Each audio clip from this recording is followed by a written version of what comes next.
Boa noite. O nosso grupo ele vai falar sobre Lúcio Costa, que também é conhecido como Lúcio Marçal Ferreira Ribeiro de Lima e Costa. Ele foi um importante planejador urbano no Brasil, apesar de ter nascido na França em 27 de fevereiro de 1902, mas morreu no Rio de Janeiro em 13 de junho de 1998 e foi um importante professor e planejador urbano que a gente teve.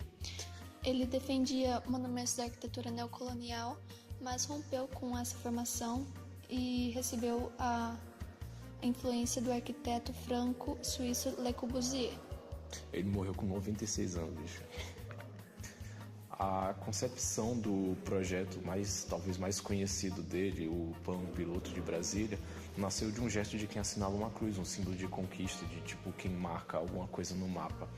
Ele adaptou a topografia local e o escoamento das águas e dos eixos dessa cruz norte e sul, seria arqueado dando a noção de pássaro, como mais tarde ele diria como uma libélula, uma borboleta, alguma coisa assim.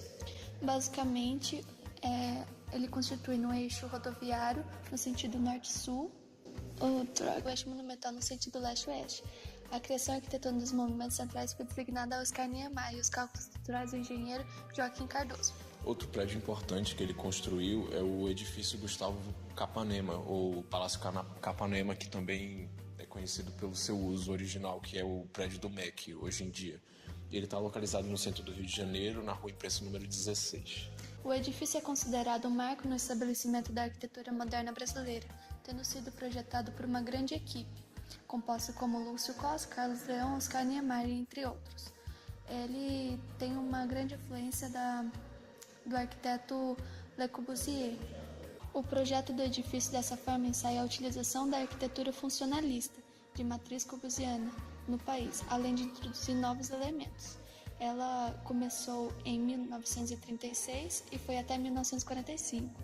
E eu só queria fazer um destaque especial para os Jardins Terraços, que são projetos do paisagista Roberto Burle Marx, que na década de 40 ele foi convidado a fazer parte desse planejamento, desse projeto. Ele desenvolveu o jardim com suas formas sinuosas e belíssimas composições de árvores e plantas tropicais, chamado para fazer uma recuperação do espaço verde que foi degradado de um projeto que ele tinha feito anteriormente. Ele preparou em seu próprio sítio em Barra da Guaratiba exemplares de 34 espécies da flora tropical que seriam replantados para devolver as características originais do conjunto. Formado pelos 3 jardins, o do térreo, do terraço e o da cobertura. Esse em especial é do terraço.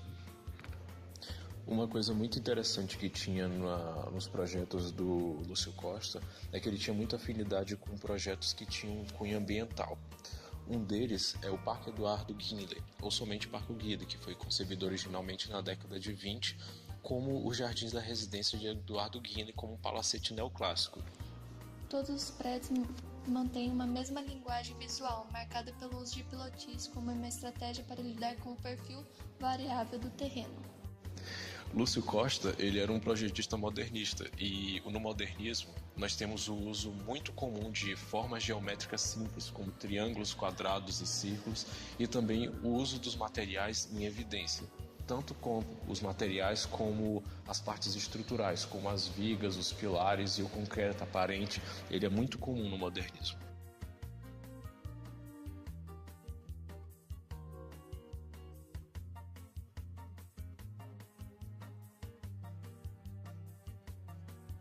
Óbvio que ele ficou muito conhecido pelo Plano Piloto, que foi o plano de urbanização de Brasília, mas ele não ficou preso só no Plano Piloto. Nós podemos estudar ainda algumas outras obras que ele tem por aí. Lúcio Costa também projetou algumas residências, como essa que está sendo desenhada, a do Barão de Saavedra. Ela foi projetada em 1942. O projeto é implantado em um grande terreno no bairro de Correias, entre a Estrada União Indústria e o rio Piambenhas. É um exemplo da releitura que Lúcio Costa faz da colonial brasileira.